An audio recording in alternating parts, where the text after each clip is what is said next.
yourselves. Yeah.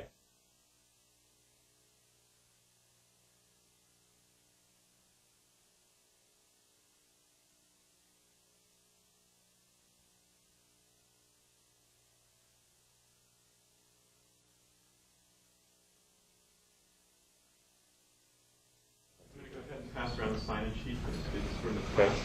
Please check the box for October 30th. There we go. Okay, welcome everybody to the Friday Transportation Seminar at Portland State University.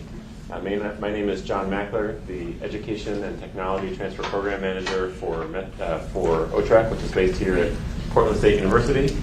I'm really pleased today to welcome Professor David Strayer from the University of Utah. He'll be talking to us today about distracted driving. It's the second in 3 speakers we have this fall quarter that are related to safety in transportation. So it's an interesting build on our first speaker, Eric Dumbaugh, and later in the term we'll hear from Professors Dill and Monsier about bike boxes here in Portland. Professor Strayer is with the Psychology Department at the University of Utah, where he's been on the faculty since 1991. He earned his PhD from the University of Illinois at Urbana-Champaign, and he's currently the director of the Applied Cognition Lab, where he has been studying driver distraction for the last decade. And we're very glad to have him here in Portland to talk to us today. And the floor is yours. Thank you. Okay, thank you, John. Well, thanks for coming. Today I want to talk a little bit about driver distraction. It's become an issue that's growing in terms of the problems associated with it. There was a distracted driving summit. Well, I guess earlier this month, first of the month, put on by Department of Transportation. And driver distraction is considered to be an epidemic in terms of the kinds of problems that we're seeing on the roads. It's growing, and we know that there's a lot of accidents and injuries associated with it. So I'm going to talk a little bit about some of the stuff that we've been looking at. In particular, we've been looking at the role that a lot of new wireless technologies place in terms of the problems they create in terms of things like driver distraction. And we focused on cell phones, and I'll talk mostly about the use of cell phones in my talk today. But we know that in terms of kinds of things that people are doing, that when people are driving on the road, they can easily be maybe dialing the phone or text messaging. They may be eating, maybe talking to a passenger and listening to the radio. And for all you know, they may be actually doing some other activities as well, sending emails, maybe interacting with their iPod at the same time. So what's happening is if you're looking at driving, there's more and more things that are competing for the attention of the driver.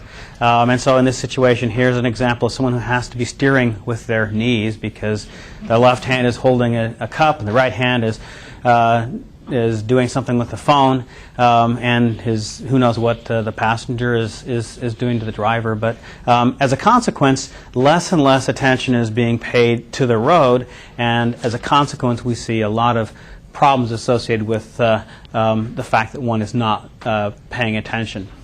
We focused on driver distraction associated with cell phones because we see that, or we think that the kind of impairments that you see when people are engaged in some of these new technologies, like using cell phones, text messaging, GPS, sending emails, and so forth, present a new class of distraction, different than a lot of the older sources of distraction, like taking a drink or taking a bite of a sandwich or talking to a passenger. We think that they're more distracting because of 2 factors. In one case, the time it takes for you to change the radio station or to take a sip from a soda is relatively short compared to the duration of, say, watching TV, and some people watch TV while driving, or to compose an email message or to surf on the internet, or to carry on a conversation. Sometimes conversations can last 30 minutes, and that's a lot longer period of time, so in terms of the exposure, it's greater. We also know that the that the type of impairment, as you'll see, is a little different in the sense that if you are changing a radio station, there's a manual component to it. It's relatively short, but that with a lot of the newer technologies, it's much more cognitive in nature. So it's actually taking more attention away from the road. If you're sending or composing an email or text message, it takes much more cognitive resources than say, just deciding that you want to change from one radio station to the other. We know that has something to do with how well you can plan. So when people decide they're going to dial or to send a text message, a lot of times they'll do that when they're at a traffic light or when they perceive that driving conditions are relatively forgiving. If it's a relatively short activity like changing your radio station, you can do that pretty quickly when the traffic light's red and not suffer much interference. But if you start getting engaged in conversation, that traffic light turns green, you may be a little slower to accelerate off the when the light turns green. But not only that, then you're impaired for the whole duration of that trip. And so whatever planning you might have had in terms of saying that you're relatively unimpaired for a relatively brief period of time, say when the traffic light was red, now all of a sudden the predictability about what driving conditions are like is going to be very, very tenuous with respect to something that's going to happen over the next 10 minutes. And the last thing is that we're seeing that the exposure, the number of people who are engaged in some of these distracting events is actually increasing. So right now, at any point in time, about 10% of the drivers are talking on their cell phone. That doesn't deal with any other source of distraction, just the talking part of it. 10% of our driving public at any point in time is talking on their cell phone. That's grown substantially. So when we first started, there were only 400,000 cell phones in use. Now there's almost 300 million cell phones just in the U.S. And it's steadily grown, so we're running right now about 10%. We expect that it's going to continue to increase in terms of the number of drivers who are talking on their cell phone. That trend we've been seeing increasing steadily. And one of the things that we're interested in is the extent to which we may be coming close to a tipping point where you get enough distracted drivers that it starts to crash the whole transportation system. And we've seen that, for example, in some of our modeling, that as you increase the number of drivers who are distracted by using a cell phone or something else, that it has impacts on the overall traffic flow. But my talk mainly is on safety today. And we're going to talk a little bit about cell phones, actually quite a bit about cell phones and the nature of the interference. So the first question is to what extent does talking on a cell phone create problems? Are you impaired? And I think right now most people would admit that if you're talking on a cell phone, you're not as safe a driver as you aren't on a cell phone. But there begins to become some question about what is the source of interference. Why are you distracted? And right now there are laws in about a half dozen states in the United States that acknowledge that talking on a cell phone is a problem, but their solution is to just switch to a hands-free cell phone, assuming that that will be the solution to the problem. And in fact, if the primary cause of the impairment is because you're holding the phone, then if you switch to a hands-free unit and you do it, and it's a reasonably good interface, and you maybe start the call ahead of time, maybe you won't show any levels of impairment. However, if there's something special about a cell phone conversation, it may be the case that the interference may be as much, if not more, from the actual conversation than from doing things like just holding the phone. In which case, those laws that are in place in Washington and California and New York, New Jersey, and so forth are going to have no effect and potentially could be counterproductive. And I'll also talk a little bit about how significant the interference is and then kind of stray to a variety of other kinds of things associated with text messaging and so forth in my talk today. And by the way, if you have questions as I'm going, feel free to just go ahead and raise those as I'm going. Yeah? You said 10%. Mm-hmm. How do you measure that 10%? Is that total time or 10% driving? The way people have done that is actually to get into areas and just take video of roadways and then go back and just count the number of people who are holding a cell phone to their ear while they're driving. So. That's right. So these are data that are collected by National Highway Transportation Safety Administration. Their estimate is that at any point during daylight hours, 1 in 10 drivers are talking on their cell phone. So if they had a hands-free, it would be very difficult to judge that. That's correct. If anything, it's probably underestimating, because anyone using it, for those people who are using a hands-free or Bluetooth device or something like OnStar or the Ford Sync system, you wouldn't be able to see those activities. It doesn't include things like text messaging per se. They were just counting the number of people who they could see holding the phone to their ear. So in terms of background, we know that people have been engaging in multitasking ever since the car came on the market, and people started using a car regularly. And issues and concern of driver distraction has been around for quite some time. So even in 1930, there was concern about the way in which listening to a radio might actually interfere with driving. Massachusetts even included some legislation in the 1930s to prohibit the use of listening to a radio while driving. And we now know, based on a variety of things, including epidemiological studies, plus also some experimental research, that listening to a radio, at least at normal volume, doesn't produce problems, doesn't cause problems. Listening to a radio when it's really cranked, on the other hand, can substantially impair driving performance.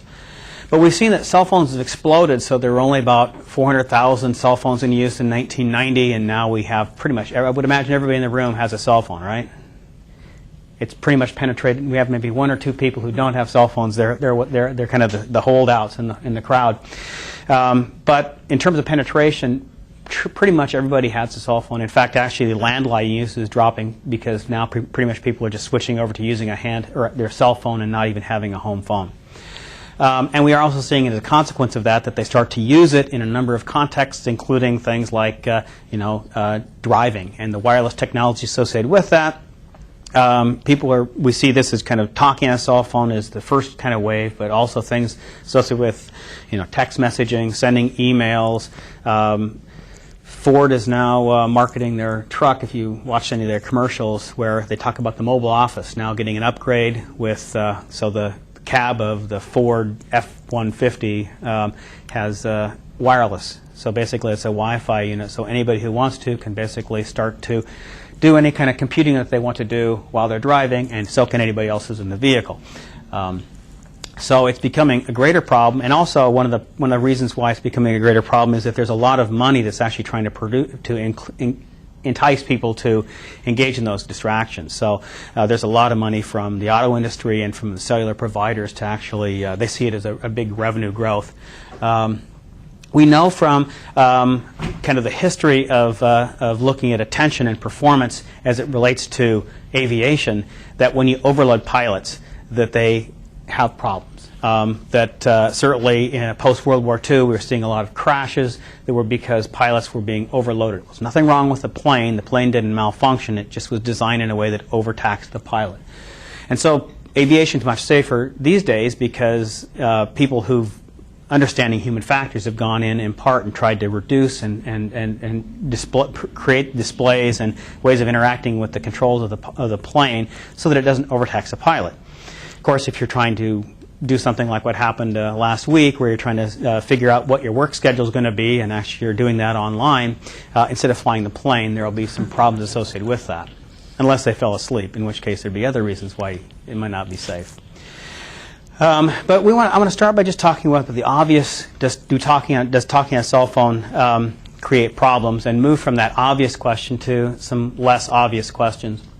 Because, to be honest, when I got into this research, I figured I'd only be doing a couple of studies, and I'm here a decade later because there are some interesting turns in terms of the way that the mind works that turn out to be pretty interesting. And actually, as much as anything else, we can not only learn something about how to deal with safety, but we can also look at how our brain can actually interact with technology, and they're kind of interrelated questions. We start with some ideas about when things should be safe to multitask. And so this is a theory, a multiple resource model that was developed by Chris Wickens that basically talks about how you can combine two tasks at the same time and have greater or lesser success. One of the things that we noticed is that you can think about in terms of trying to timeshare or perform dual task operations, that you can have tasks that present information to the user that are in different modalities, visual and auditory, that tend to be actually different sources of different resources for the person to be able to use. So by and large, visual and auditory information tend to not interfere. Cell phones are an exception to that. But if you look at kind of the ways in which they alert pilots to problems, they don't do it usually with visual displays because they figure that the pilot is busy with the visual information of flying the plane and looking at the dials and presenting one other source of flashing information about, say, a collision avoidance or ground proximity warnings. Those are delivered auditorily because you have auditory channel open and the visual channel is overloaded. You also have things like spatial kind of codes of information, spatial versus verbal. It turns out that the cerebral hemispheres in the left and right portions of the brain, the left and the right hemisphere, tend to be able to operate kind of in parallel, so you can do some spatial information and verbal information at the same time.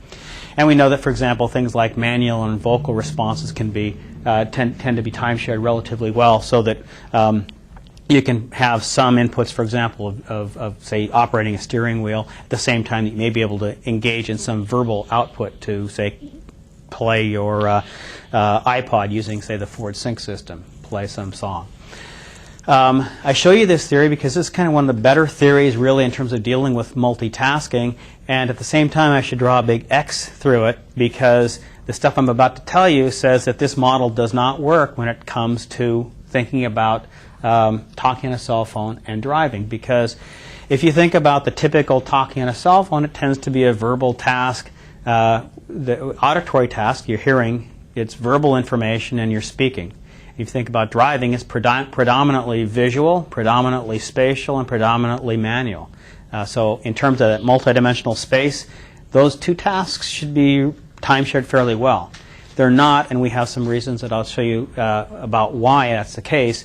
But I will say that the models that have been used to design the cockpit of a plane and to deal with workload management issues for pilots is all predicated on these models here, this multiple resource model. And by and large, planes tend to fly safe. If you had a pilot who was, for example, trying to land the plane while talking on a cell phone, that probably would constitute a problem and would probably also violate this model. Thankfully, we don't have our pilots trying to make reservations or something like that while they're trying to land the plane. But apparently, we do have them trying to coordinate their work schedules while they're flying from point A to point B.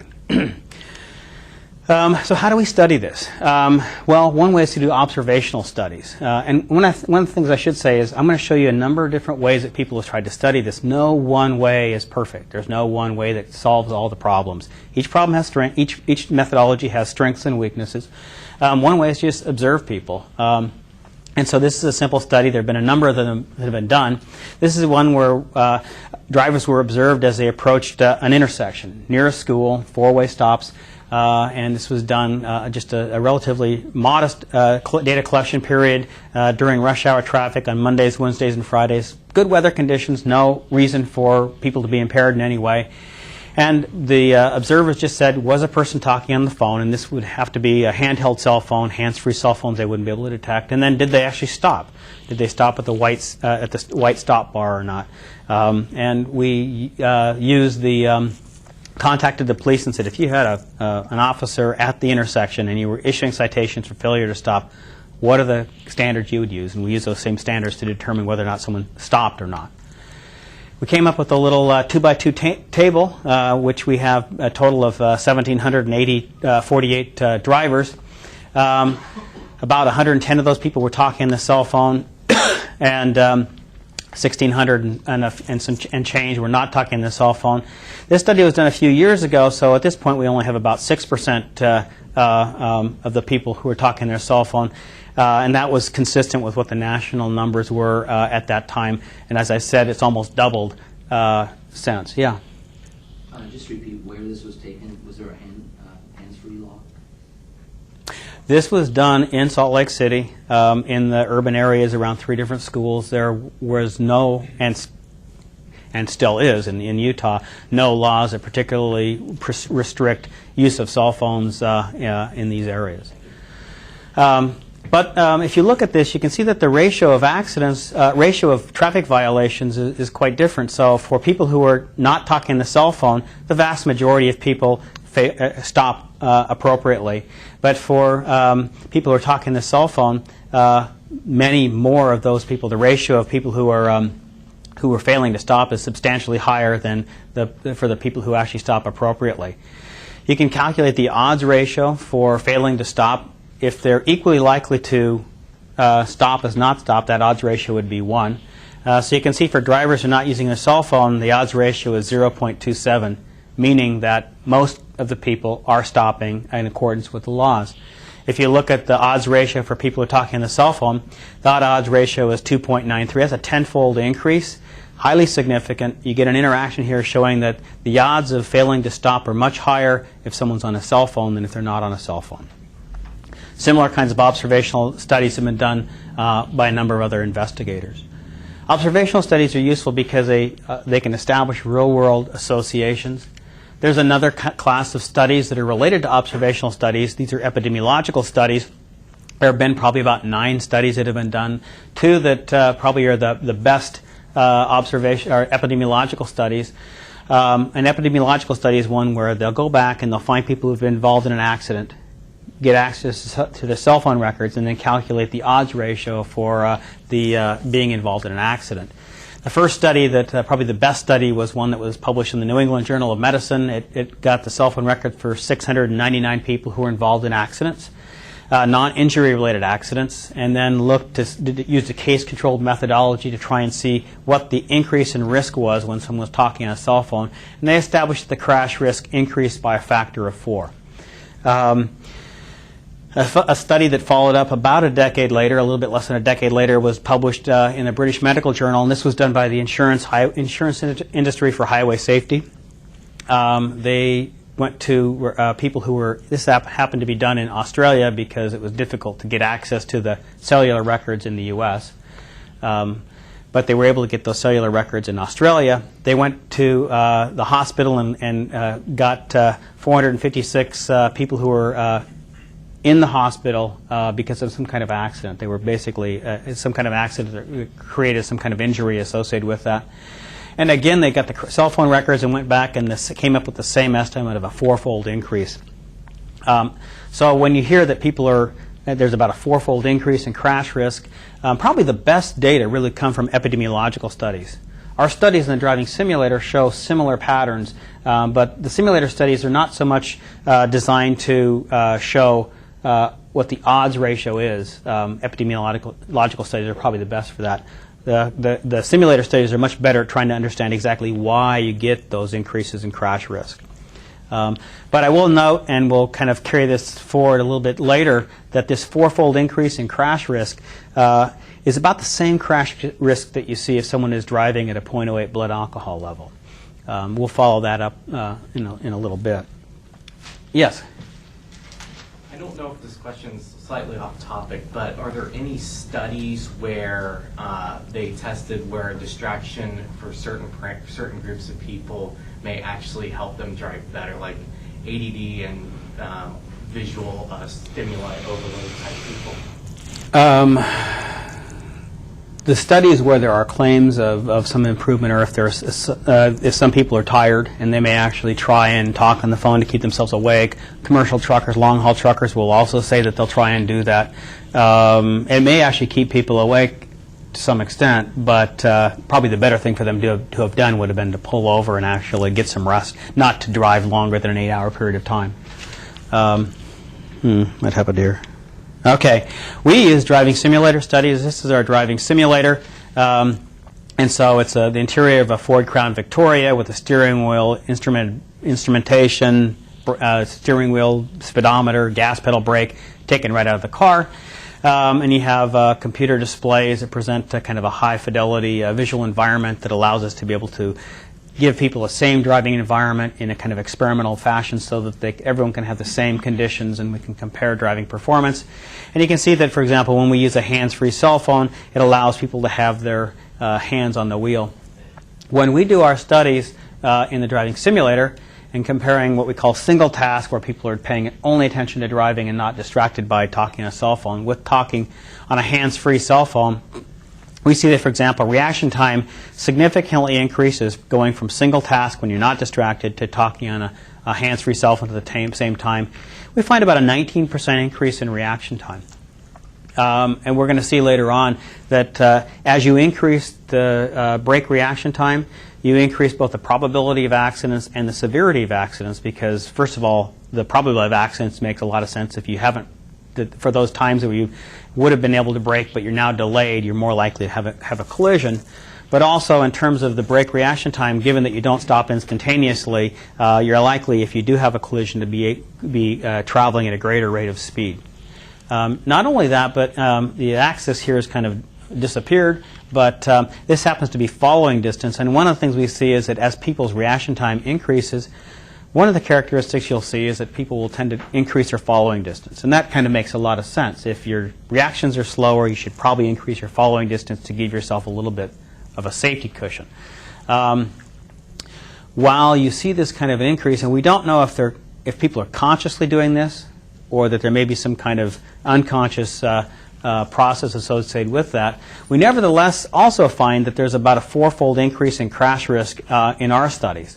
Now this is independent of the research that's been done in the epidemiological domain, so we're finding a nice convergence between what we see in the driving simulator with what you see with the epidemiological studies on road. So we know that in terms of talking on a cell phone, we see slower reactions, people trying to compensate by increasing their following distance, but they don't seem to compensate enough because they're still involved in a number of accidents. And we see this interference even when you get rid of the manual contributions associated with dialing the phone or holding the phone. So if we start the conversation before they start driving and they're using a hands-free cell phone, we still see the impairments. That suggests that all those laws that are in place in Washington and California, I guess there's one going in place here in Oregon later on, right? In terms of actually getting rid of the cognitive distractions, it's not going to have an effect. And you see this with a number of different kinds of conversations, and I'll expand upon that as well. Now the question is, why do you get the interference? Now we know that things like listening to radio doesn't cause problems. And that says that just listening to auditory input doesn't cause problems. Even listening to books on tape or conversations of others where that conversation has created impairments in the driver. Tape record that conversation, play it back to somebody else when they're driving. They have to listen to that same conversation. It doesn't impair them. There's something more along the lines of actually being involved in active engagement in the conversation. And we've done something called a shadowing task, which is if you basically are holding the phone to your ear and you hear a word and you just speak it. So if I say doctor, you say doctor back. That doesn't cause interference. And that suggests that just the act of speaking in and of itself doesn't create problems, and the act of listening doesn't. There's something more involved associated with carrying on a conversation, and we'll see later on, carrying on a conversation on a cell phone that creates impairments that normal conversation between two people doesn't cause a problem with, or listening or simply speaking doesn't. We also see that, as I mentioned already, and I'll repeat this several times, that handheld and hands-free cell phones create problems, and that we've suggested that one of the things that's going on is that we may be creating a form of something called inattention blindness. And for you, those of you who have not seen an example of inattention blindness, I want to give you an example of something that some of you may have seen, but maybe some of you haven't. This is a demonstration that was done by Dan Simons. How many people have seen this before? Anybody? Okay, so for those people who have seen this before, don't say anything. This is a demonstration that was done by Dan Simons. And what you need to do is, I've got two teams, one team wearing white shirts that's passing a basketball back and forth, and the black team with wearing black shirts, they're passing a ball back and forth. And your task, what you need to do, is come up with an accurate count of the number of times that the team in white passes the basketball back and forth. Okay, so it's a pretty short clip. We'll see what your count is.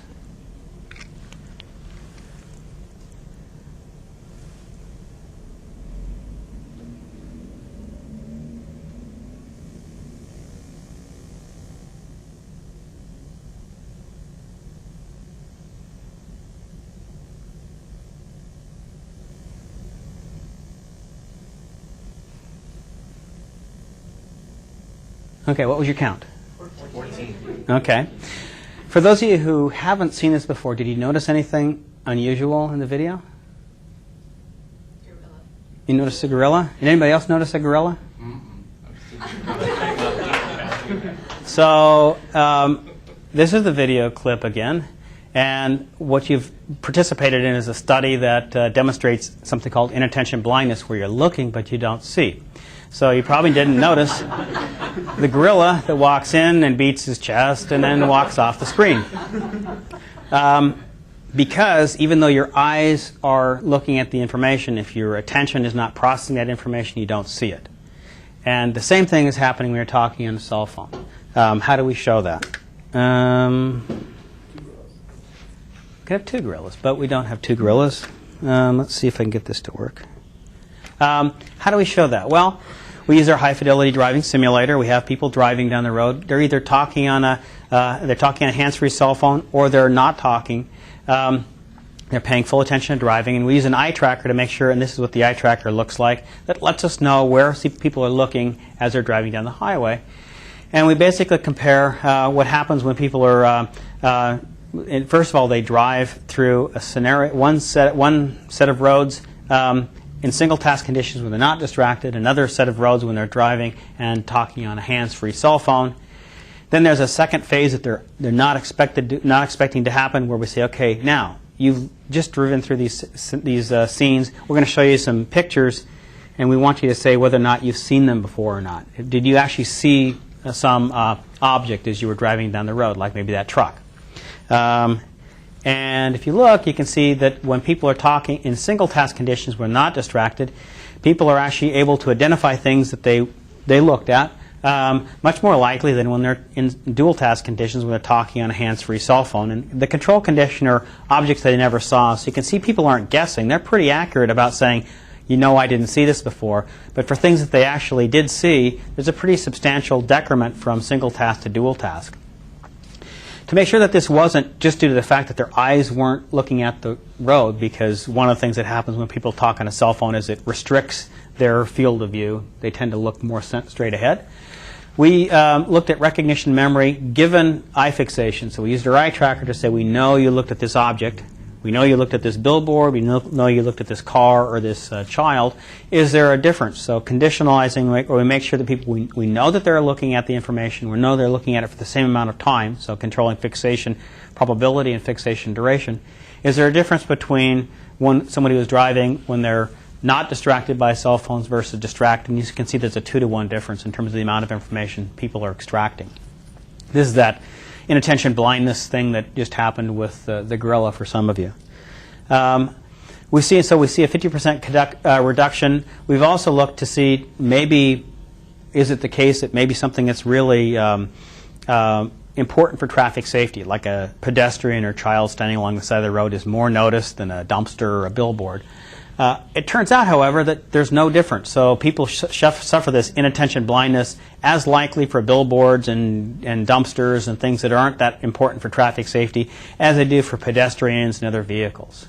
So this inattention blindness is something that is pretty pervasive. Here's another example of how we showed this. This is another study, a very early study, showing that it works not only for conscious awareness of things you can report, explicit recognition, but it works for something called implicit memory too, where you can actually test for what people could see even if they maybe not be able to consciously remember that they saw it. And so implicit memory measures would actually present words as they're driving in a relatively low fidelity simulator, something that a simpler version of this driving simulator task. They'd either drive in single task conditions or dual task conditions, and these words would be presented, the words that they'd be looking at would be right in front of them.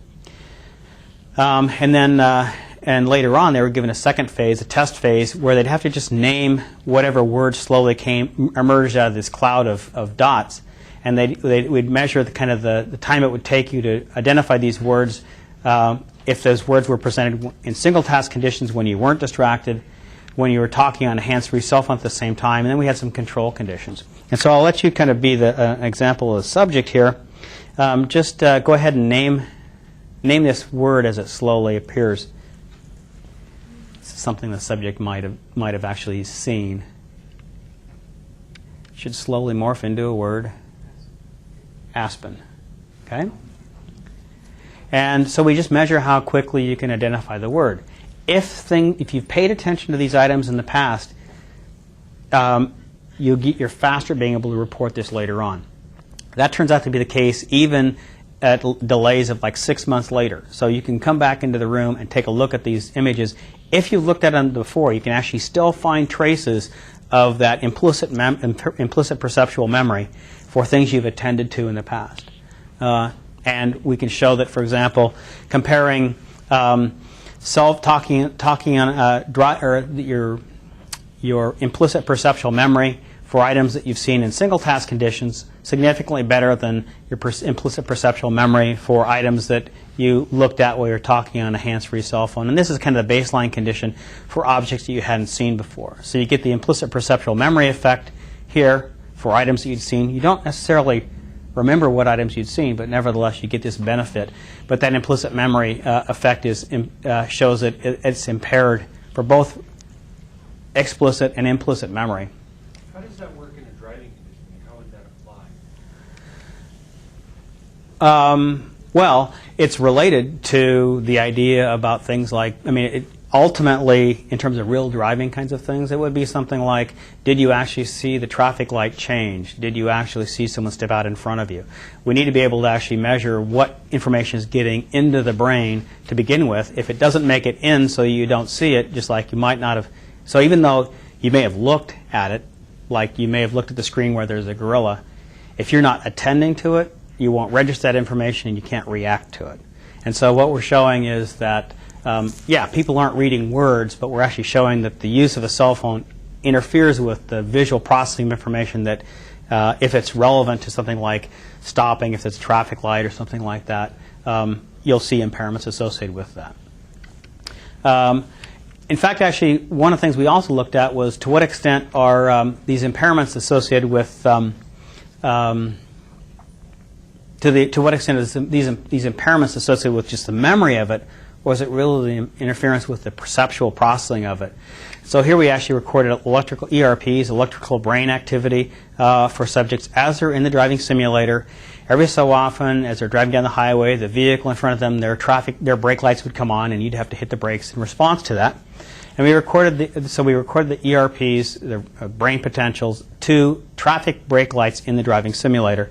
And they were actually doing this activity while they're paying full attention to driving or while they're driving and talking on a hands-free cell phone. And this is what the brain activity looks like.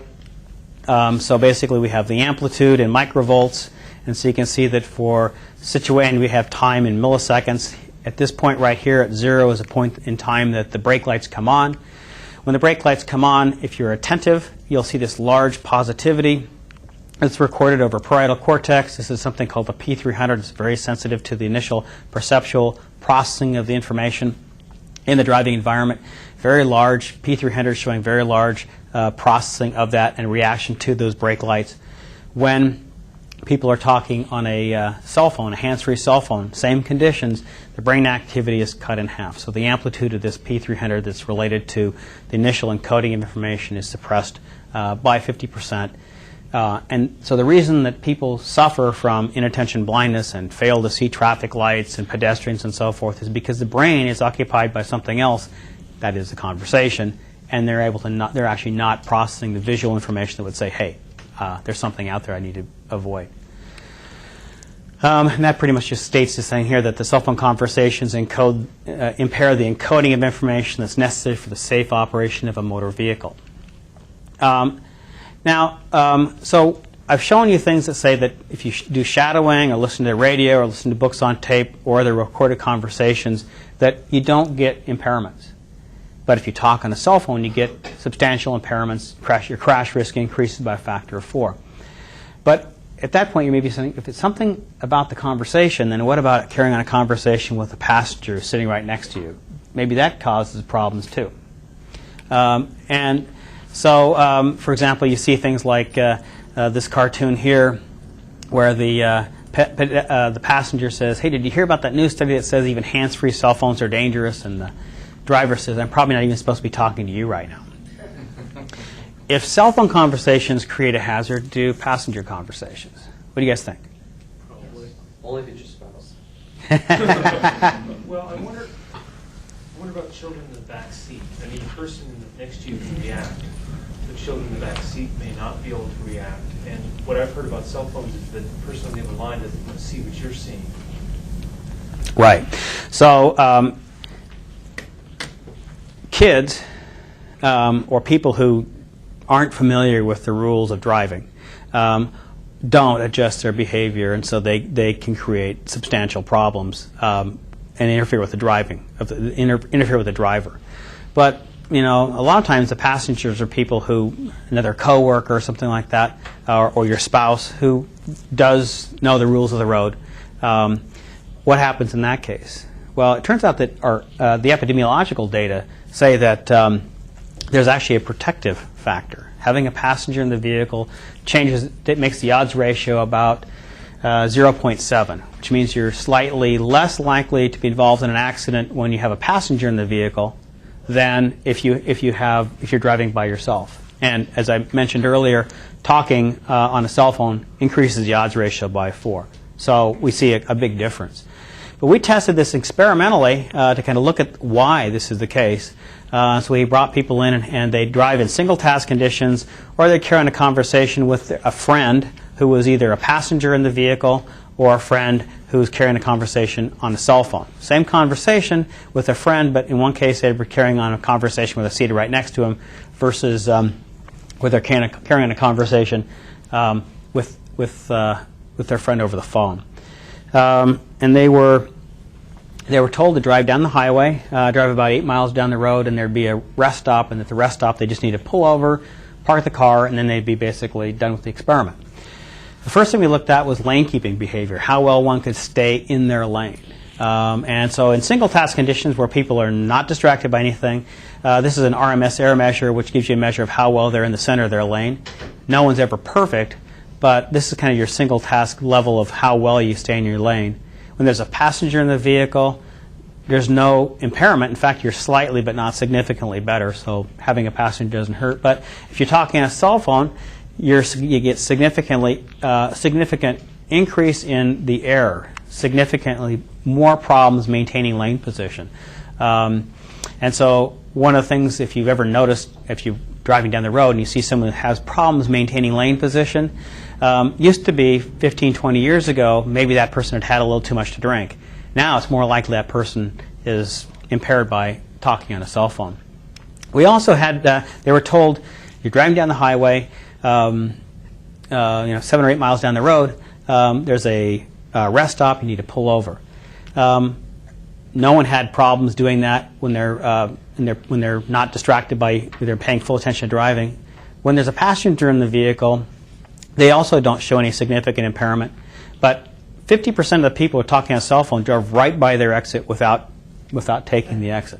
So it's a substantial impairment. This is associated probably in part with inattention blindness. You can take a look at this. You'll see some audio as well of some of the video of some of these some of the subjects performing this task, and you'll hear some of the audio. The audio is actual stereo, so and since you're only going to be able to hear mono, you'll only be able to hear one of the people talking, sadly. But you'll get the idea of You'll get an idea of what the driving scenarios are like. So here's now someone carrying on a conversation over the cell phone. He has his cell phone. He's talking. Unfortunately, we can't hear it, but you see the rest area, and he just stays out here, and even though it's right there, he just completely misses it. And you can hear, actually, unfortunately, you're hearing the person talking on a cell phone, the person talking to this person on a cell phone. Now we got it reversed, so you can see there's the rest area. It's a very big area. They're only 8 minutes earlier said all you need to do is just drive this rest area and the experiment's done. Now the experimenter says you passed the rest area. Have you ever just let them drive and see how long it Yep, takes? totally passed it. Before they finally realize, they would drive for quite a while. You can see here it is here. They would drive for probably 20 minutes or something like that. Oh, I did? Shoot. Do you do similar things in urban roadway as compared to motorway conditions? Yeah. Do you think it would be different in, say, a more urban environment that the distraction might be different? Do we see more distraction in urban environments? What we do see is the effects of driver distraction become greater as the complexity of driving increases. And so if the urban environments have more objects, more pedestrians, more traffic lights, more vehicles you have to navigate and pay attention to, the effects of distraction are going to become greater. Yeah. Let me show you now. Kill this. And this is now the same conditions, but now you're carrying a conversation with your friend who's sitting right next to you. And again, you won't hear all the audio, but if you watch what happens to the passenger and how the passenger interacts with the driver. See what she's doing? She's not told to do this. She just. So she can help kind of navigate. And he's actually just said you couldn't hear. Here's your rest area. And here they're kind of collaborating, like, how far do you think this is? So he's helping to remind the person where they're going.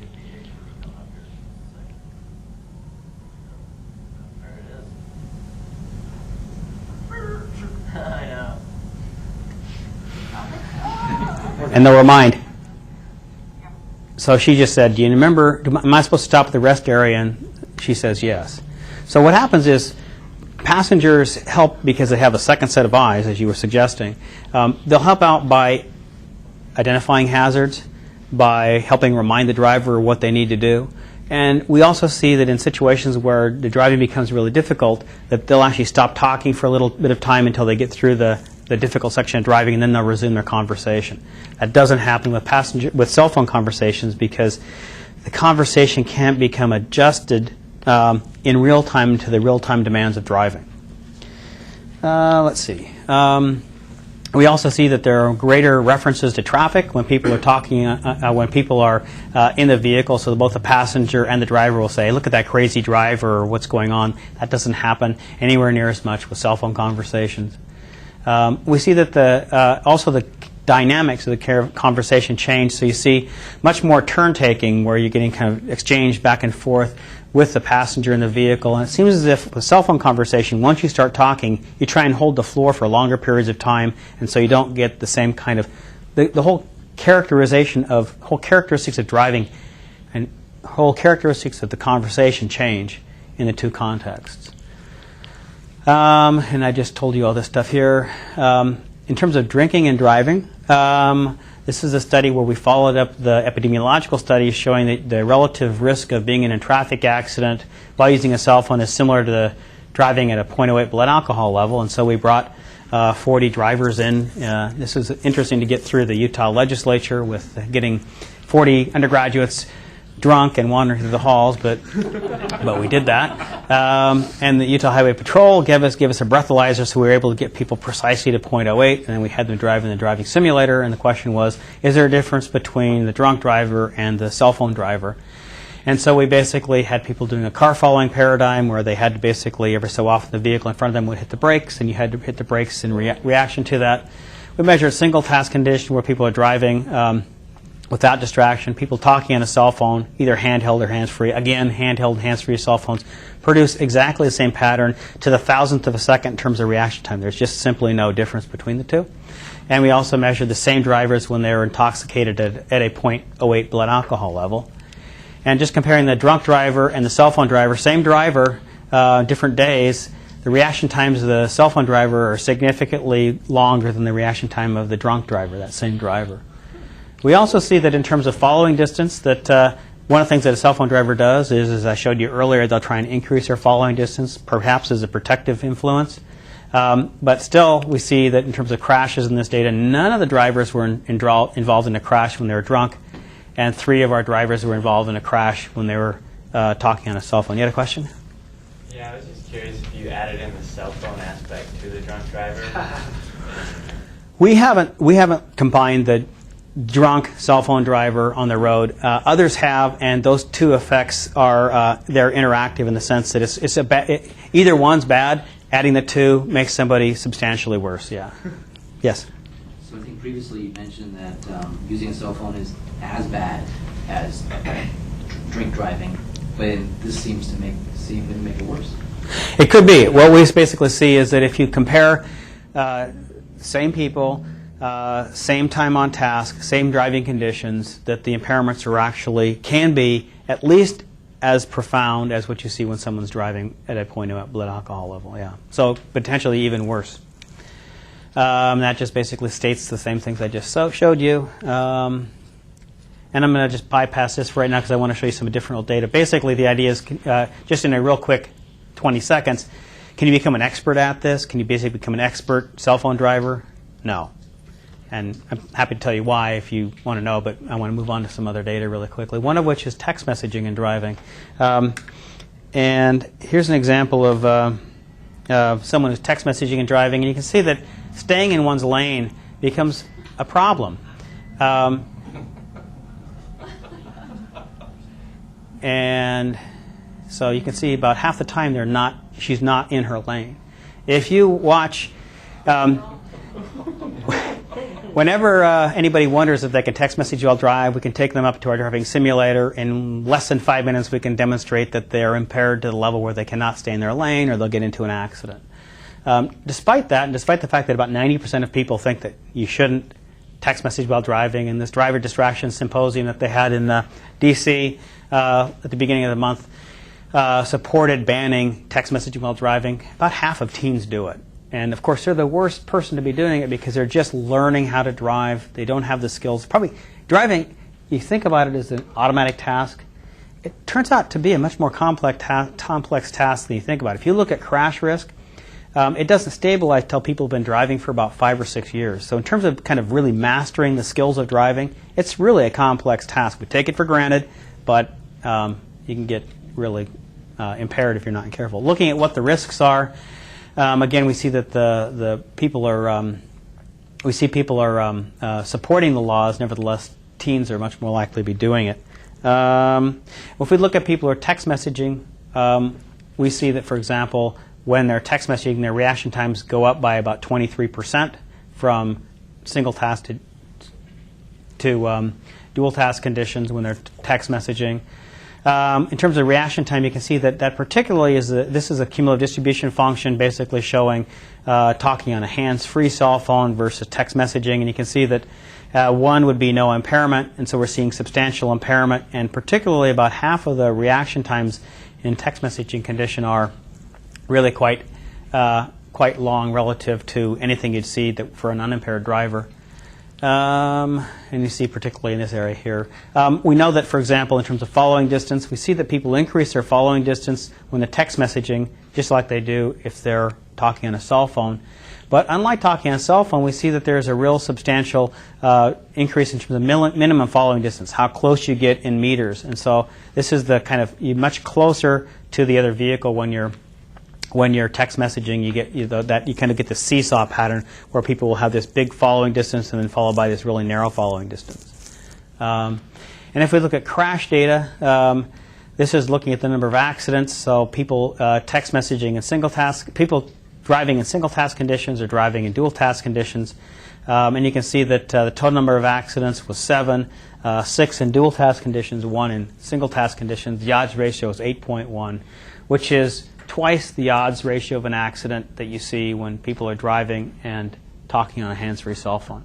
So these levels of impairment you're seeing when people are text messaging is substantially greater than that of the drunk driver. And so with respect to text messaging, it's much worse than talking on a cell phone. You see slower reactions, poorer vehicle control, and much higher accident rates. What I'm going to do right now is I'm going to just let you guys ask some questions, and I'm happy to answer some of those. So let's start with you. Did you find that there was a specific lane that people who texted or talked on cell phones tended to use more than others? A lot of times you'll see people driving in the middle lane or sometimes the left-hand lane, depending on if you have 2 or 3 lanes of traffic. Not always, but a lot of times. One of the reasons why they don't drive in the right-hand lane is because you have a lot of traffic coming on and off the freeway, and so it creates a much higher cognitive load to pay attention to those vehicles that are coming on or off the freeway. By moving into the middle or the left-hand lane, you don't have to interact with that. In addition, many times you find people who are driving a little bit slower than the rest of traffic. And so what they end up doing is making their job of driving a little easier by driving in one of the lanes that doesn't have traffic coming in and out, and driving a little slower so that the traffic in front of them is quite a bit ahead of them, increasing their following distance. The problem with that, among other things, is that tends to create a bottleneck for all the traffic behind them. And so you can actually show that substantial problems associated with overall traffic congestion, traffic flow are caused by people who do that kind of strategy. Yeah. We have some questions from the web. Okay. Because we have people online. So I'll one of them. Can you comment on the effectiveness or any future advancements being made related to car sensor technology? That is, cars turning off or alerting drivers when they veer out of lanes, etc., as a potential remedy. Well, there's a lot of attempts to try and improve traffic safety by adding technology of one type or another. One way is to actually turn the cell phone off. So there's technologies that will actually render the phone inoperable while you are driving. And there's some companies, actually one out of Vancouver, that's working with a lot of insurance companies to actually sell that service to corporate clients. In some cases, you can actually have some technology that will actually let you know that you're impaired. The problem associated with that is, in many cases, when you add some kind of technology like that, it encourages people to engage in other multitasking activities. I can just rely on adaptive cruise control to kick me out of cruise control if I'm coming too close to their vehicle. Or I can use some other kinds of sensors that will let me know if I'm veering out of my lane. So while there are some technologies that may actually help, they're only going to be helpful if you don't, at the same time, start to multitask to a greater extent. And if you do that, then you're much more likely to actually take the driver more out of the loop, so that when one of those systems does fail, and they will fail, that the driver will have a harder time getting back into the loop and driving safely. We know that basically the same kinds of solutions were attempted in aviation, and it created something called the out-of-the-loop syndrome, where pilots were actually becoming de-skilled and engaging in behaviors that were less safe because they were not regularly engaged in the act of flying.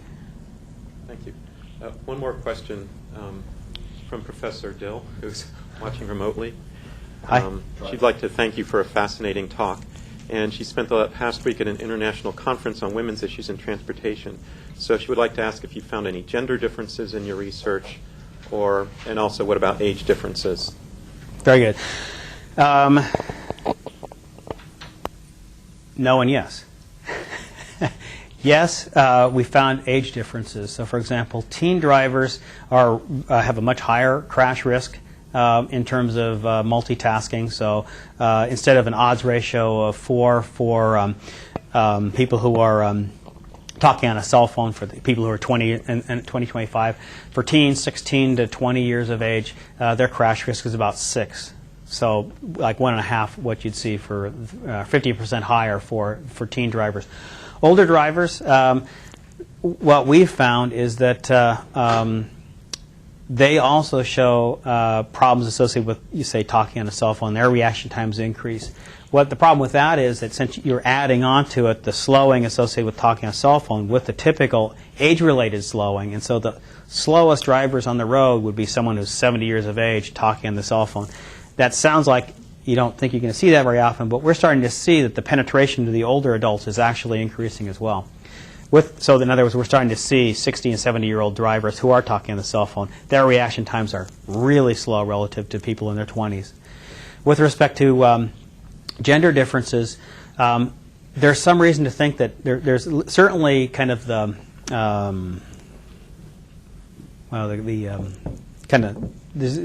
what would you call it? Popular lore would suggest that women may be better multitaskers, and there's some evidence, apparently from anthropological evidence, that women tend to be better multitaskers. When we've looked to see if there's any differences, we've looked at now about 1,000 people, 500 women, 500 men. We find no differences at all. So women are as impaired when they're multitasking by talking on a cell phone or text messaging or the other kinds of things as are men. Okay, thank you. Let's take one more question from someone out here.